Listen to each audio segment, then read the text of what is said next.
In October, Flagstaff welcomed residents with cool evenings and golden autumn colors.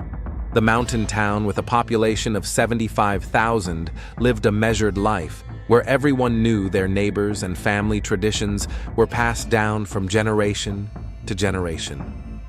In a house on Chestnut Street, in a quiet neighborhood near Northern Arizona University, a family was preparing for their weekly Sunday dinner. Vivien Harris stood at the kitchen window, watching her daughter Ophelia climb the porch steps. At 48, Vivien retained the attractiveness that helped her in her work as a real estate agent.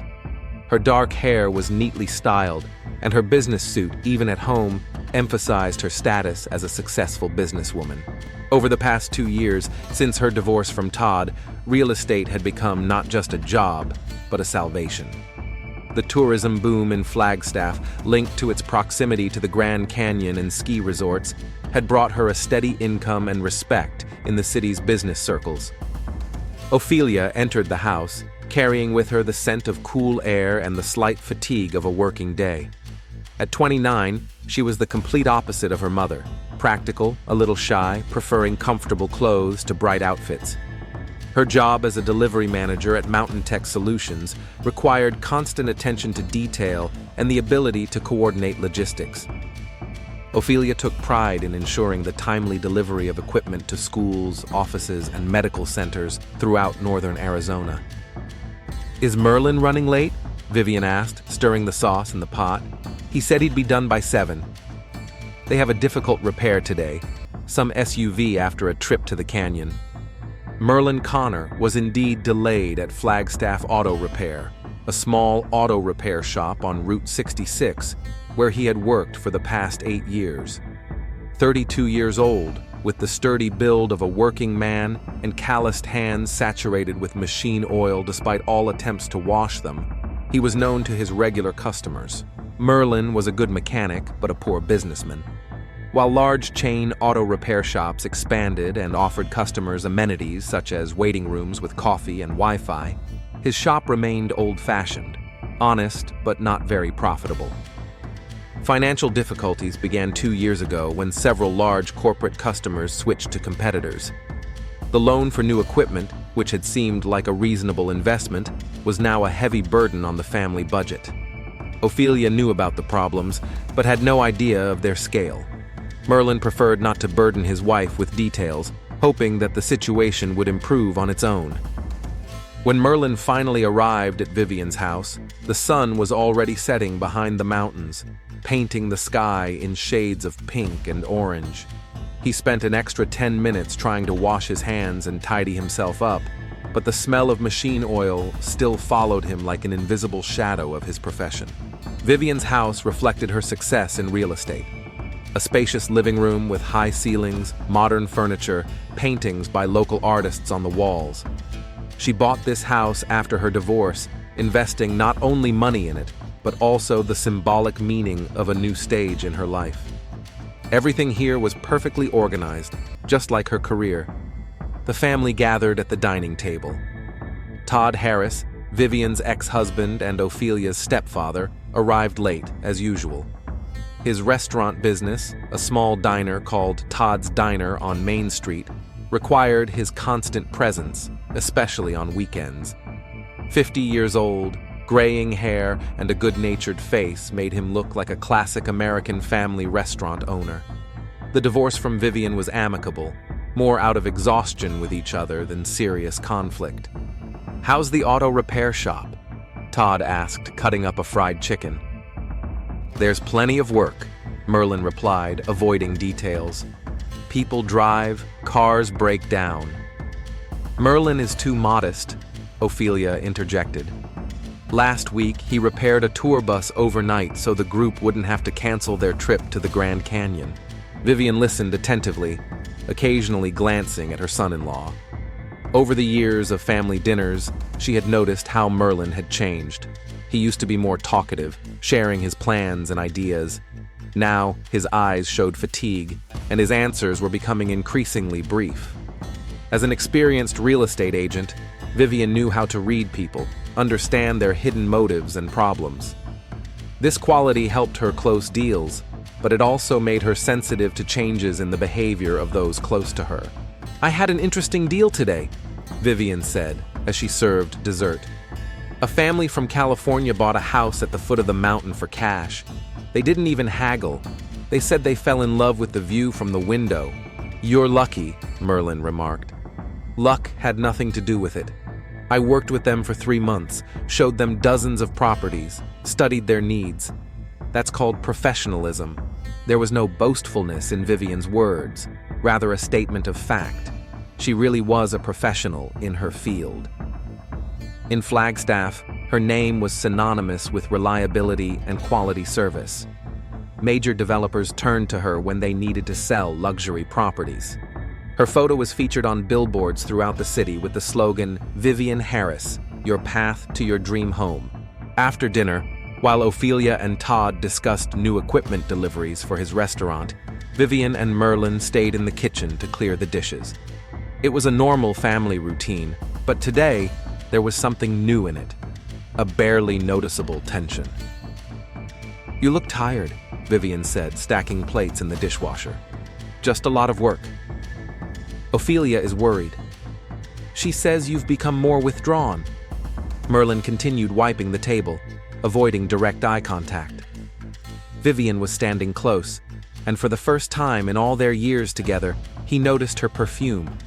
A subtle, expensive scent that was so different from the simple perfume Ophelia used. "Everything's fine. It's just that the market has gotten tougher. Competition. You know, it's the same in real estate. You have to constantly prove your worth." Vivien turned to him, and for a moment their eyes met. There was something in her eyes that Merlin hadn't noticed before. Not a mother's concern for her son-in-law, but something more personal, more complex. Or so it seemed to him. "If you need help with the business, let me know. I have a lot of contacts in the city." "Thank you." Merlin looked away. "But I'm managing for now."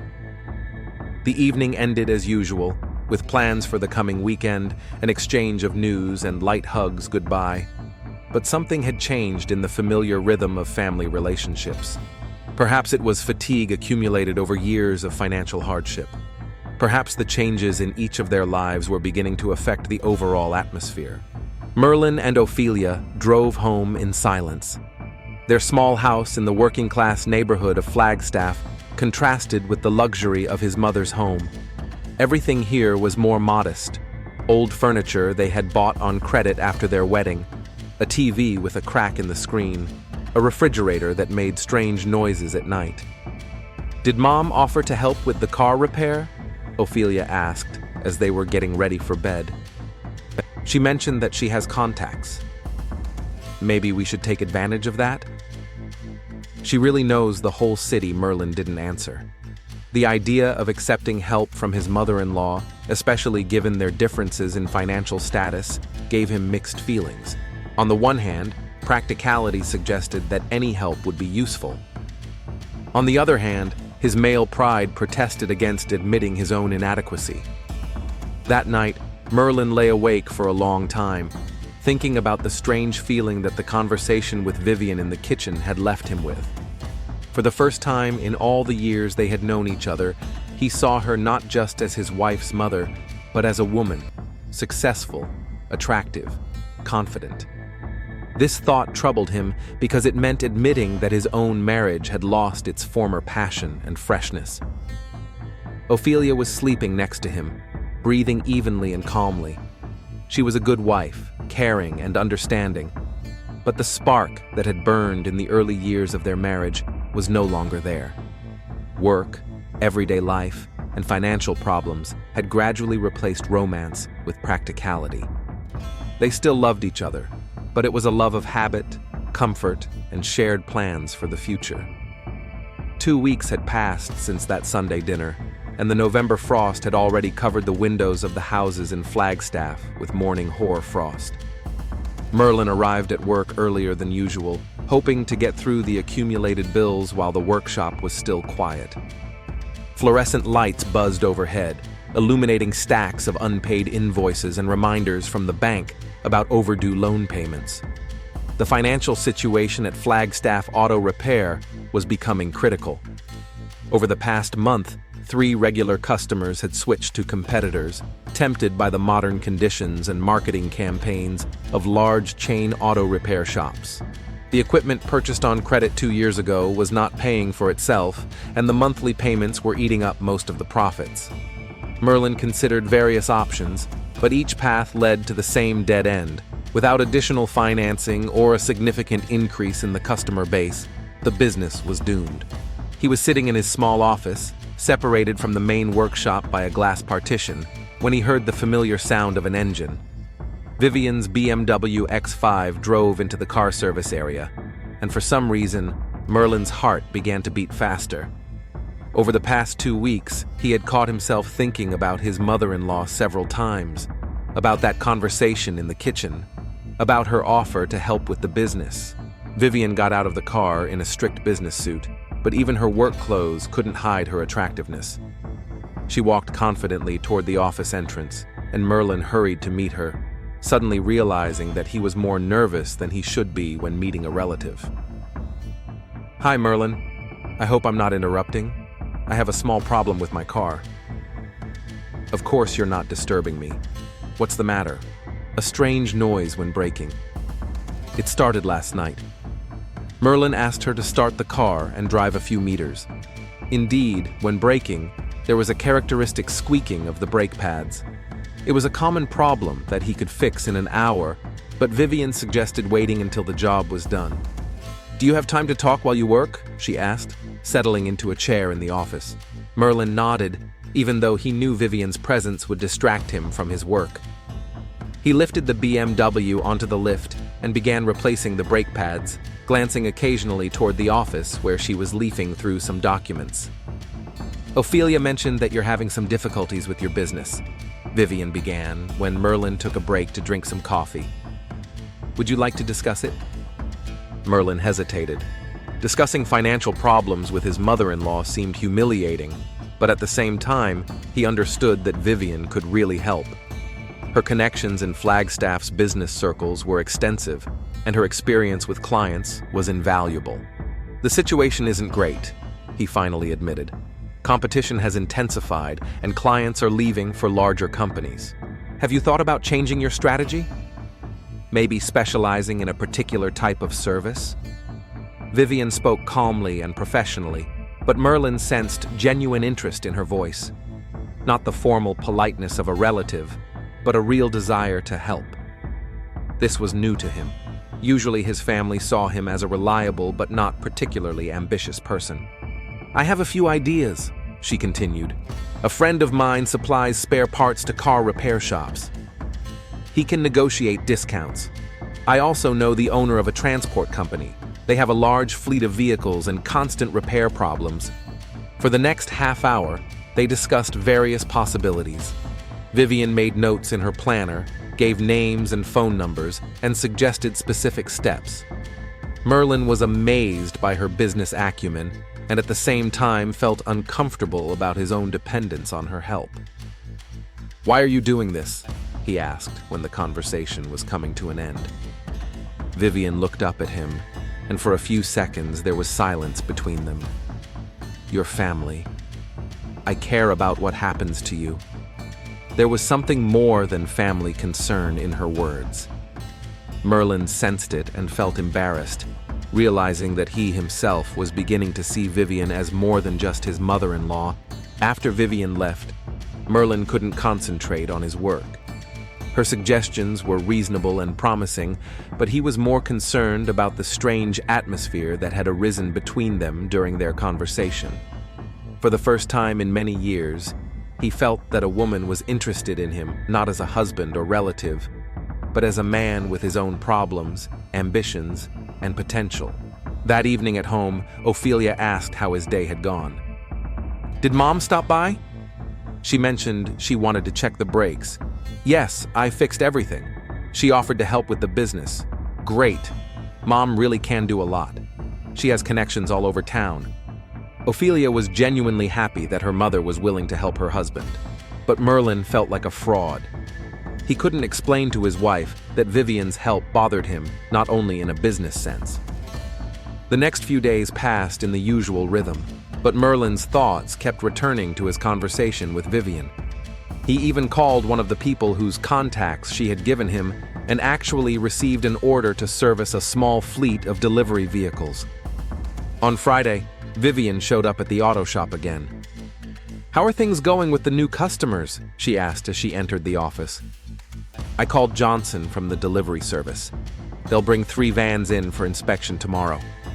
"Great, and I negotiated a discount on parts with Mike Stevens. You can contact him on Monday." Vivien looked pleased, and Merlin realized that she was genuinely happy for his success. This was unusual. Usually only Ophelia took an interest in his professional achievements, and even then, it was mostly out of politeness. "Would you like to have lunch?" Vivien suggested. "I know a good place nearby." Merlin hesitated. Lunch alone with his mother-in-law might seem strange, but it was awkward to refuse, especially considering her help with the business.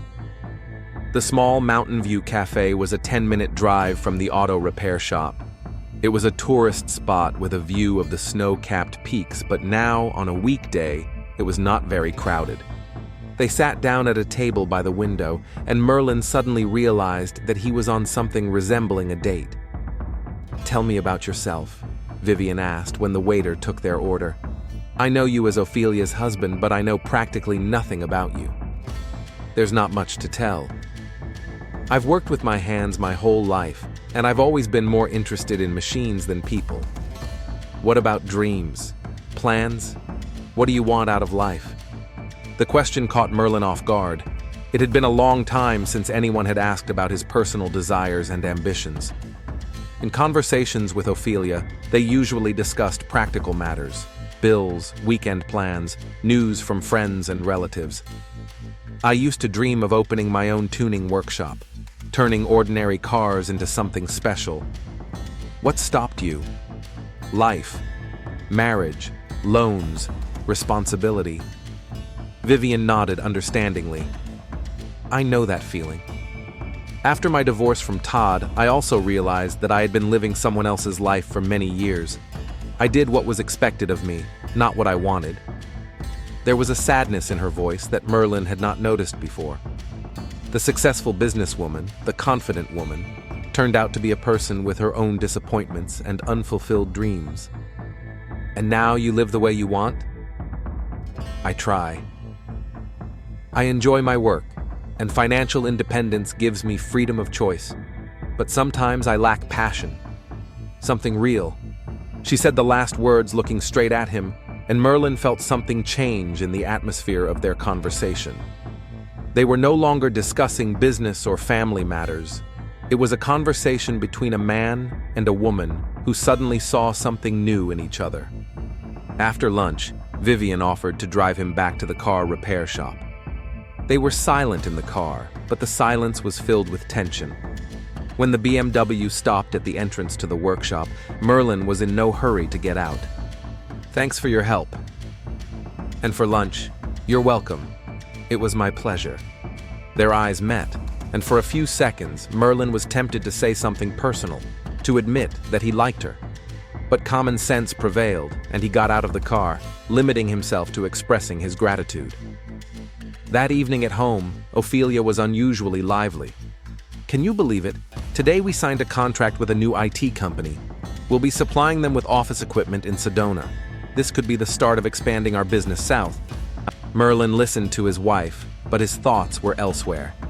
He compared his feelings from his conversation with Vivien to his usual communication with Ophelia. With his wife, they talked about work, plans, and everyday issues. With Vivien, the conversation was about his inner world, ambitions, and feelings.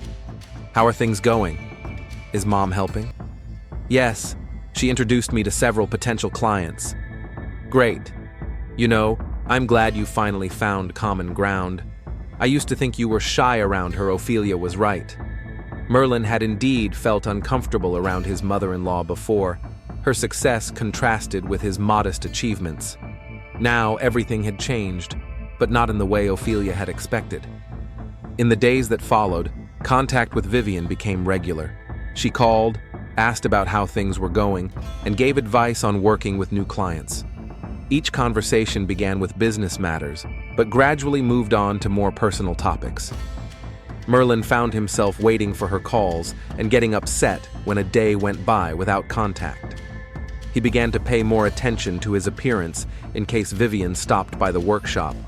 These changes did not go unnoticed. "You seem particularly cheerful today," his assistant Carlos remarked during their lunch break. "New shirt?" Merlin was embarrassed, realizing that his behavior had become noticeably different.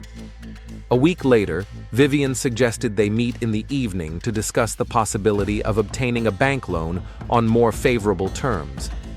They met at the same Mountain View Cafe, but this time the atmosphere was even more tense. "I have a friend at Mountain First Bank," Vivien said, but Merlin had trouble concentrating on her words. "He can review your application on a priority basis." "Vivien," he interrupted her, "why are you doing this? Is it really just about helping your family?" The question hung in the air. Vivien put down her coffee cup and stared out the window at the snow-capped mountains for a long time. "Honestly, I don't know. At first, I really just wanted to help. But then you turned out to be different from what I imagined." "How?" "Interesting. You have a depth that I didn't notice before. You're not just a mechanic. You're a man with dreams and ambitions." Merlin felt an invisible bond forming between them that had little to do with family relations. "And you're not what you seem," he replied. "Not just a successful businesswoman.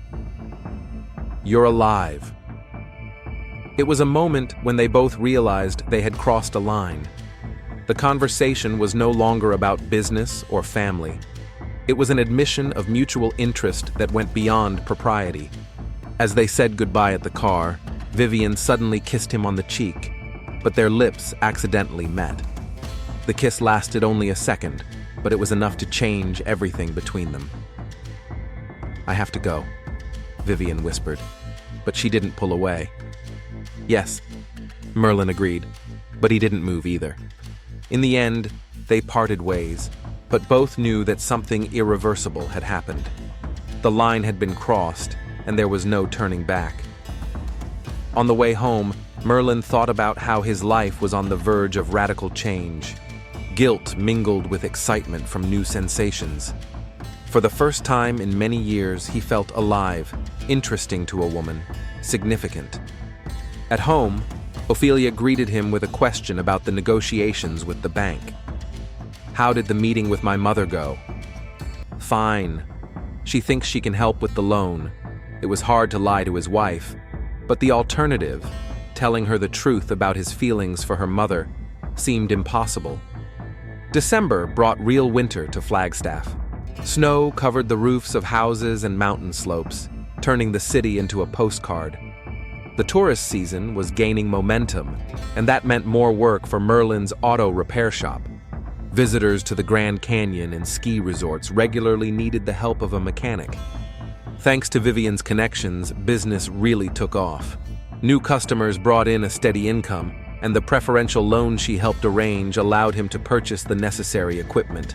But the price of this success turned out to be higher than Merlin had anticipated. Their meetings became regular and increasingly intimate.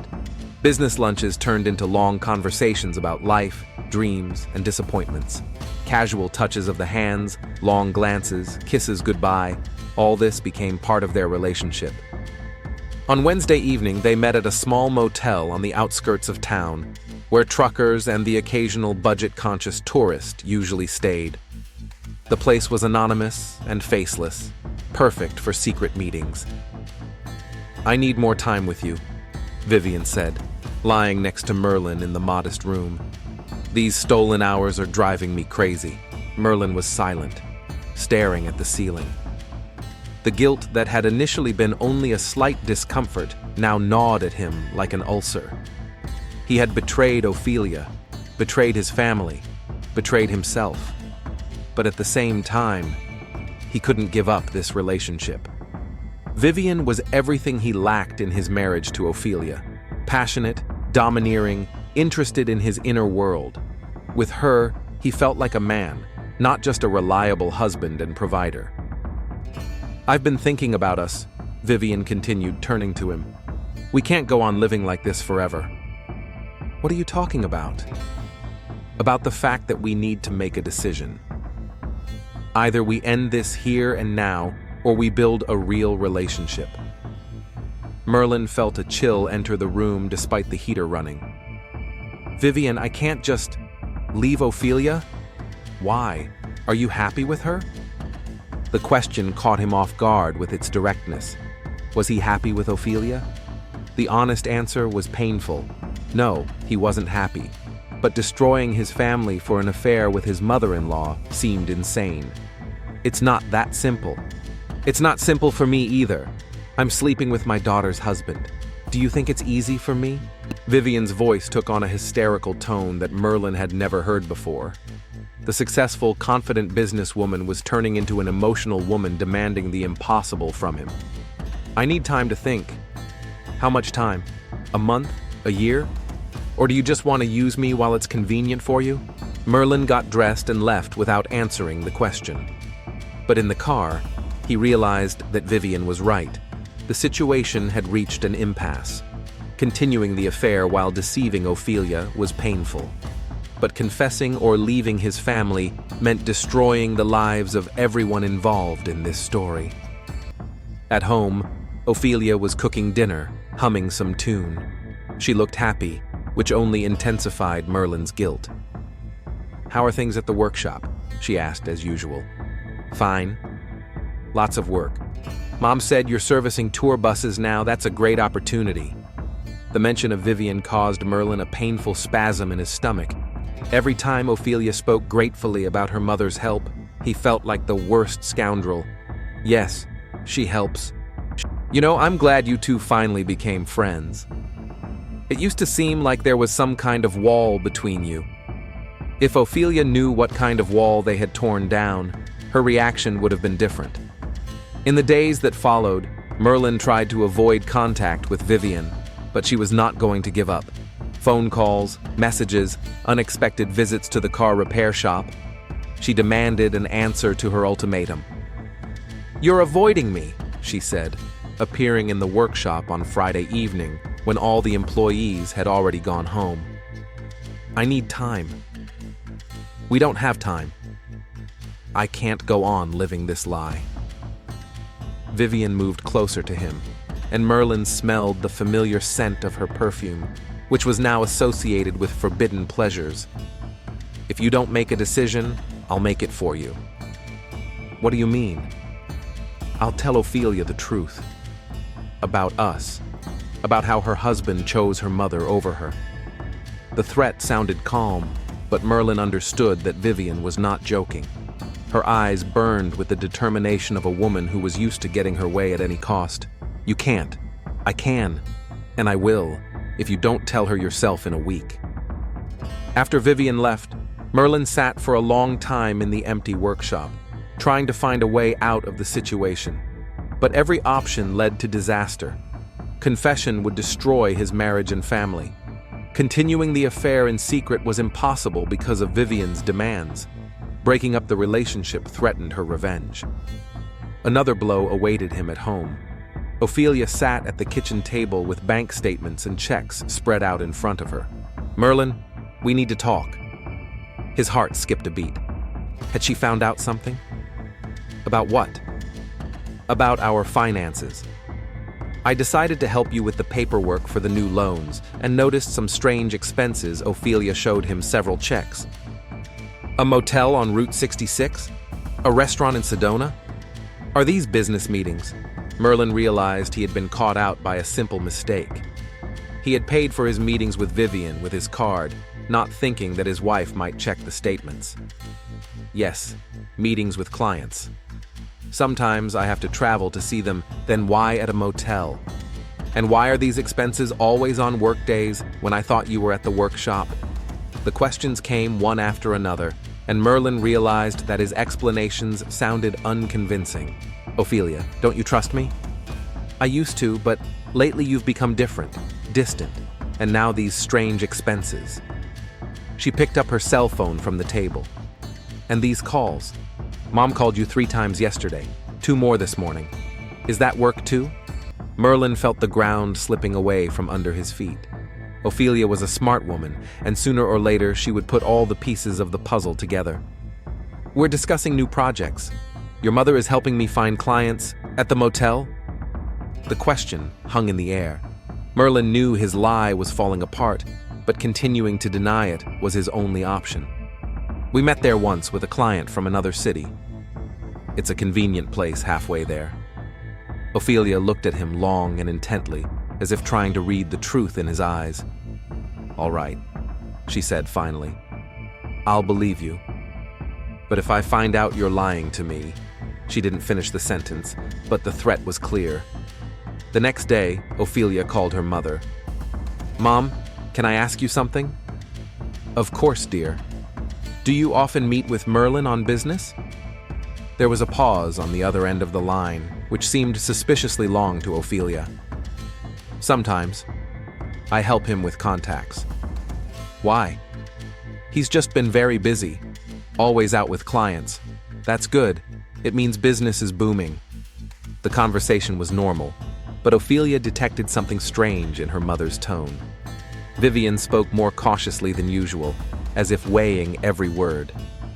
That evening, Ophelia made a decision that changed the course of events. "Merlin, I have an idea. Let's have a family dinner on Saturday, but not at Mom's, at our house. I'll cook something special. Why?" "I want to celebrate your success in business. And thank Mom for her help." The proposal sounded innocent, but Merlin sensed something was up. There was a note in his wife's voice that he couldn't identify. "There's no need to have a special dinner." "There is. Invite Mom and Todd. We'll make it a real family celebration. What if they have plans?" Mom would never turn down a family dinner, neither would Todd. Ophelia spoke with such determination that it was useless to argue. Merlin agreed, but inside he felt a sinking sense of foreboding. When he called Vivien to invite her to dinner, her reaction was predictable. What is she up to? "I don't know. She says she wants to celebrate the success of the business." "Merlin, does she suspect something?" "Maybe. She asked about our meetings yesterday." "Damn. I told you this couldn't go on. What should I do?" "Come over tonight. We need to talk." The meeting at the same motel was tense. Vivien was agitated and demanding. "If Ophelia suspects something, we need to act fast." "What do you mean, act?" "Tell her the truth. That's all. Now, before she finds out herself, you're crazy. That will destroy the family. The family is already destroyed. You just don't want to admit it." Vivien walked over to the window, looking out at the snow-covered motel parking lot. "I'm tired of these lies, Merlin. Tired of hiding, lying to my daughter, pretending to be a caring mother-in-law. I'm 48 years old and I don't want to spend the rest of my life meeting secretly in cheap motels." "Then let's end it. Let's just stop seeing each other." Vivien turned sharply toward him. "It's too late." Too late for such a simple solution. There was a strange determination in her eyes that alarmed Merlin. "What do you mean?" "I mean that on Saturday, at that family dinner, the truth will come out." One way or another, Merlin realized that Vivien had made her final decision. The ultimatum she had issued a week ago was coming to an end, and she was ready to carry out her threat. "Vivien, please." "No. No, please. You made your choice when you couldn't make a decision. Now I'll make it for you." The rest of the week passed in agonizing anticipation. Merlin tried to find a way out, but every option seemed hopeless. Tell Ophelia himself? But how could he explain his affair with her mother? Try to convince Vivien to keep quiet? She was adamant in her decision. On Friday evening, Ophelia was enthusiastically preparing for tomorrow's dinner. "I'll make Mom's favorite ravioli," she said, "and that apple pie that Todd likes so much." Merlin looked at his wife and felt like a monster. She was preparing for a celebration, unaware that tomorrow she would learn the truth that would destroy her world. Saturday, December 15th, was a frosty day. Large snowflakes fell, enveloping Flagstaff in white silence. By 6 o'clock in the evening, Merlin and Ophelia's house was filled with the aromas of a festive dinner and anxious anticipation. Ophelia bustled about the kitchen, checking the ravioli and adjusting the temperature of the oven, where an apple pie was baking.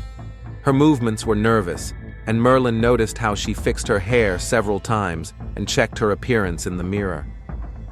This was not the usual pre-holiday bustle. "Are you sure you want to host this dinner?" Merlin asked one last time. "Of course. The family needs to get together sometimes." At 7 o'clock, Todd was the first to arrive with a bottle of wine and a box of cookies from his snack bar. "It smells wonderful," he said, hugging Ophelia. "Just like the good old days?" Vivien arrived 10 minutes later. She looked impeccable, as always, but Merlin noticed the tension in her posture and the overly bright makeup she didn't usually wear to family gatherings. At the table, the conversation initially revolved around the usual topics: work, the weather, Christmas plans. But Merlin could feel the tension building. Ophelia kept casting strange glances at her mother and husband, while Vivien spoke too loudly and touched her wine glass too often. "Merlin, tell everyone about your successes," Ophelia suggested during the main course.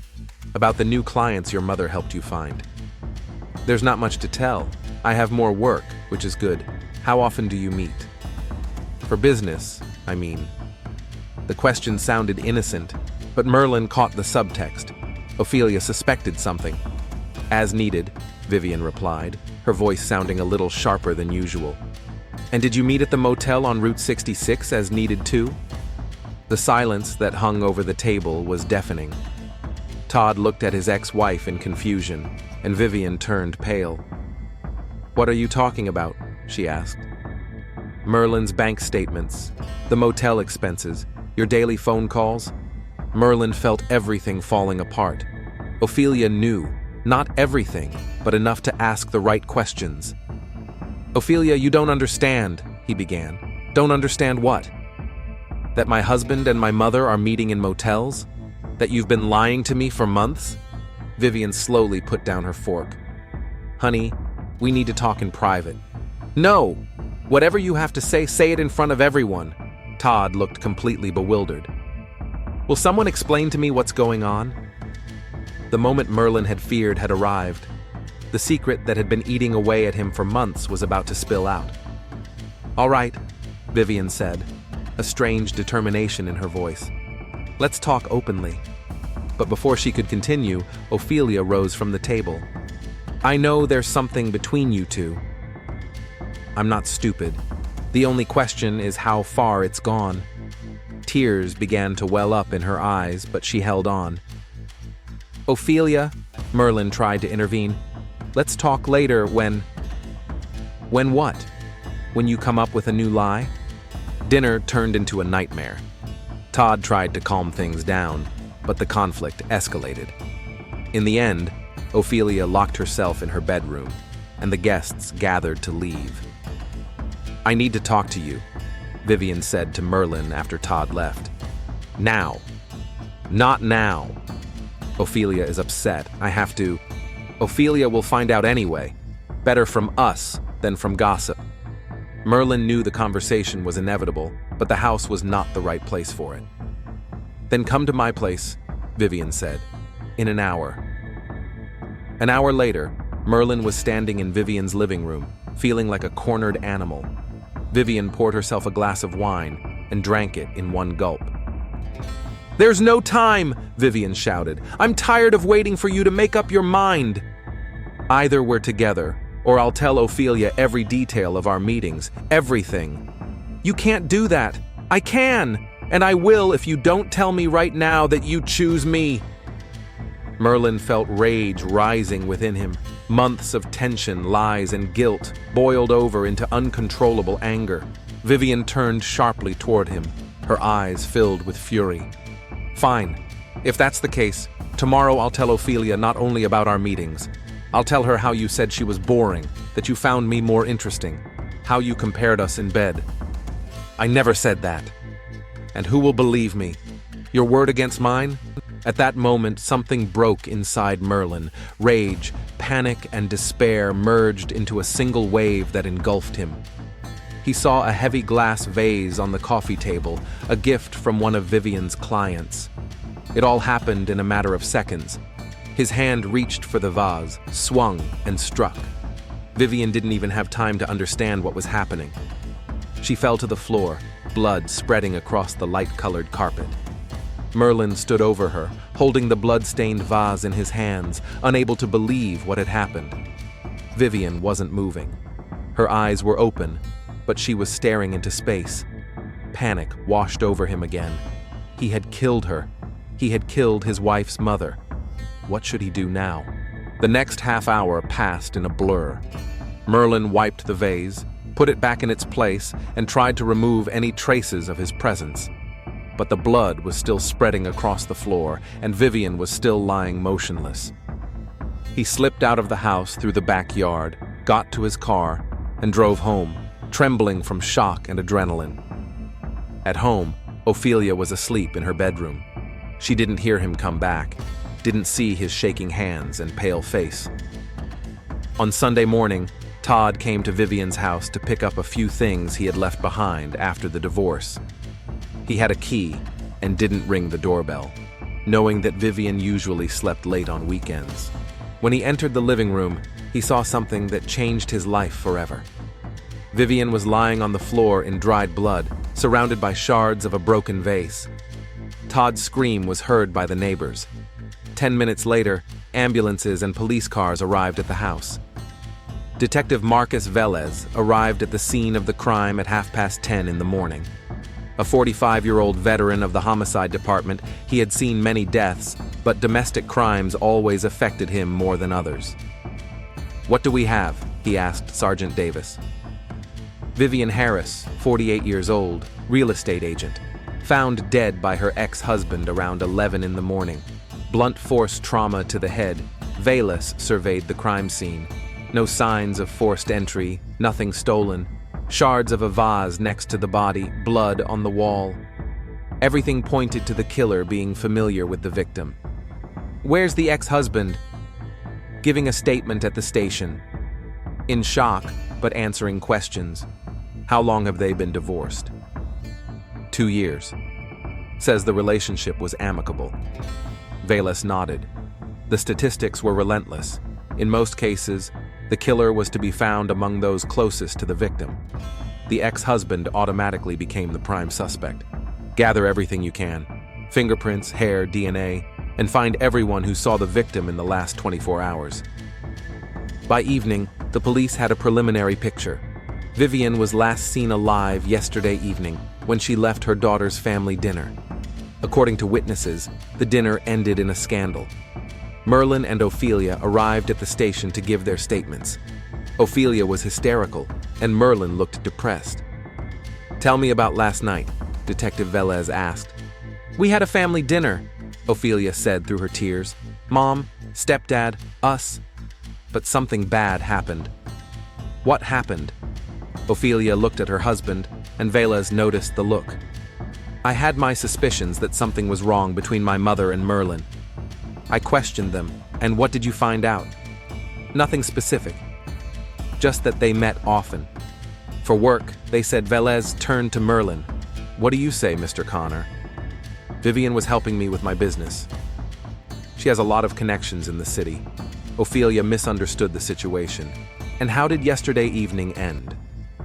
Ophelia got upset and went to the bedroom. Vivien and Todd left. "At what time?" "Around 9. "And you haven't seen Vivien since?" "No." Lying came easier to Merlin than he had expected. The detective wrote down his words without showing any suspicion. "Mr. Connor, can you confirm your husband's alibi after 9 o'clock?" Velez asked Ophelia. "He was at home. We talked before bed." That was also untrue. Ophelia had gone to bed early, and Merlin had come home late. But she didn't want to complicate the situation. After questioning the couple, Velez focused on Todd Harris. Divorce, even an amicable one, always left scars, and he had access to the house. "Mr. Harris, Tell me about your relationship with your ex-wife. We separated 2 years ago. There were no hard feelings between us. No financial disputes? Todd paused. There were disagreements about the house. She wanted to buy out my share, but we couldn't agree on a price. And how were you going to resolve this issue? We wanted to sell the house and split the money, but then we changed our minds. Who changed their mind? Vivien. She said she would find the money and pay me compensation. Velas took notes. Financial disputes are a classic motive for murder. And you didn't talk to her last night? No. After dinner at Ophelia's, I went home. Straight home? I stopped by the restaurant to check on things. Then home. Who can confirm that? The night manager, Carla Mendez. By the end of the day, Detective Velas had a working theory. Todd Harris visits his ex-wife to discuss financial matters. The conversation escalates into an argument. In a fit of rage, he grabs a vase and strikes a fatal blow. Todd's alibi was weak. There was enough time between leaving dinner and showing up at the restaurant, and access to the house made him an obvious suspect. Merlin left the station feeling strangely relieved. Suspicion had fallen on Todd, and that gave him time to think about his next move. At home, he hugged his crying wife, feigning grief over the death of his mother-in-law. Guilt gnawed at him, but his instinct for self-preservation was stronger. "I can't believe she was killed," Ophelia whispered. "And Todd? Could he have done it?" "I don't know. The police will figure it out."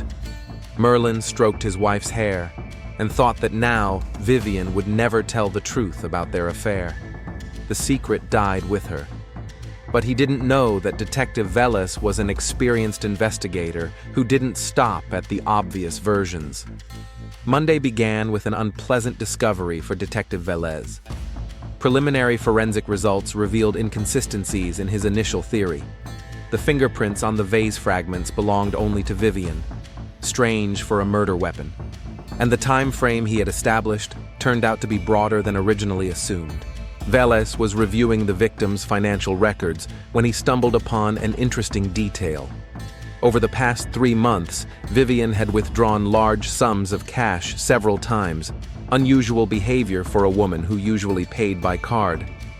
Bank records showed that the withdrawals always took place on Wednesdays, around 2 o'clock in the afternoon. Sergeant Davis brought the results of the witness interviews. Neighbors saw Vivien's BMW at her house on Saturday around 9:30 in the evening. And here's something interesting. Another car was spotted on the same street at about the same time, an old Ford F-150. Velas looked up from the documents. License plate? Partial, starts with AZ4C, dark blue or black. The detective requested a database of cars with those license plates in the county. The list was shorter than expected, only 14 cars. One of the numbers caught his attention, a 2018 Ford F-150 registered to Merlin Connor. On Tuesday morning, Velas personally visited Flagstaff Auto Repair. Merlin was working under the hood of a camper van when the detective entered the workshop. "Mr. Connor, can we talk?" Merlin straightened up, wiping his hands with a rag. Velas noticed his fingers trembling. "Of course. Any news about what happened to Vivien?" "We're continuing the investigation. I have a few questions about Saturday night." Velas took out his notebook. "You said Vivien left around 9.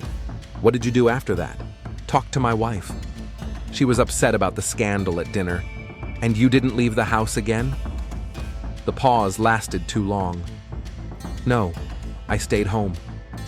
"What about your car? The Ford F-150? What about it? Was it parked near the house all night?" Merlin felt the ground slip away beneath his feet. "Yes, of course." "Why?" "A witness saw a car similar to yours near Vivien's house on Saturday night." "Must be a mistake. There are a lot of cars like that." Velas nodded, taking notes. "Mr. Connor, could you come to the station? We need to clarify some details." That same day, forensic scientists processed the DNA test results. Under Vivien's fingernails, They found skin particles that belonged neither to her nor to Todd Harris. Vallis requested DNA samples from everyone who had been in contact with the victim in recent days. Meanwhile, Ophelia was sorting through her mother's personal belongings, preparing for the funeral. In Vivien's bedroom, in a desk drawer, she came across a leather notebook with meeting notes. Most of the entries were work-related, but a few were puzzling. M. Route 66 Motel, 3 p.m. An entry from last month. Coffee with M. Discuss plans. Another one, dated 3 weeks ago. M. Called. Rescheduled for tomorrow. An entry from last Friday. Ophelia leafed through the notebook. The mysterious M appeared regularly in the entries, starting in October. Meetings in cafes, motels, even several entries saying M will come home at 7 p.m. A cold realization began to sink into Ophelia's mind. M was Merlin. Everything fit. The times of the meetings, the places she found in her husband's bank statements. At home, she searched Merlin's belongings. In the pocket of his work jacket, she found a receipt from that very motel on Route 66, dated last Wednesday. On his phone, she found deleted messages that had been recovered from the trash. Waiting for you at the usual place, from a number registered to his mother. The truth hit Ophelia with full force. Her husband and her mother. An affair that had been going on for months. Lies she had believed. When Merlin came home on Tuesday evening, Ophelia was sitting at the kitchen table with her mother's notebook and the receipts. "Explain this to me." Merlin saw the evidence of his betrayal laid out before his wife and knew there was no point in denying it. "Ophelia, how many months? How many months have you been sleeping with my mother?" Her voice was as cold as the winter wind outside the window. "It's not what you think." "Oh, really? Then what is it? Business meetings in motels? Romantic dinners in cafes?" Merlin sat down opposite his wife, realizing that the moment of truth had come. "It started by accident. She was helping with the business and we grew closer." "You slept with my mother." Ophelia's cry was full of pain and rage.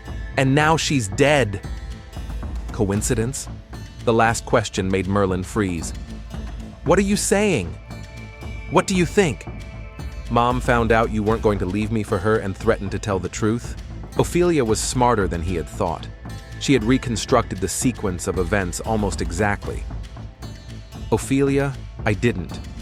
Get out of the house."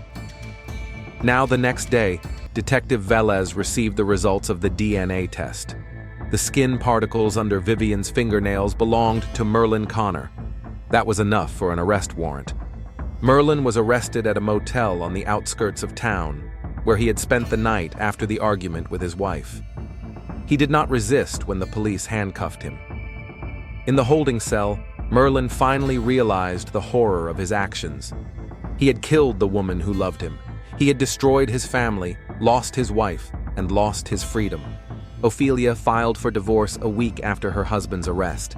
The proceedings were a formality. There was more than enough evidence of infidelity and involvement in the murder. Todd Harris sold his diner and left Flagstaff. Too many memories tied him to this city. Merlin Connor's trial took place 6 months later. The jury returned a verdict of guilty of second-degree murder, 25 years in prison. Ophelia moved to Phoenix, got a promotion at her company, and started a new life. She never visited her ex-husband in prison. Detective Velez closed the case, adding it to the statistics of domestic crimes. Another story about how passion and lies destroy lives. In his office, he kept a photograph from the crime scene, a reminder that the most dangerous killers often hide among those closest to us.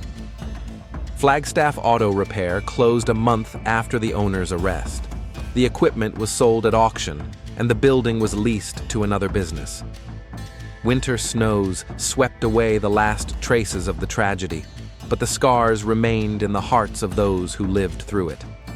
Merlin Connor sat in his Arizona State Prison cell, reflecting on the choices that had led him to this point.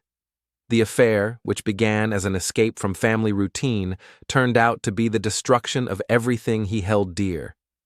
The truth did come out, but the price was too high for everyone involved in this tragedy.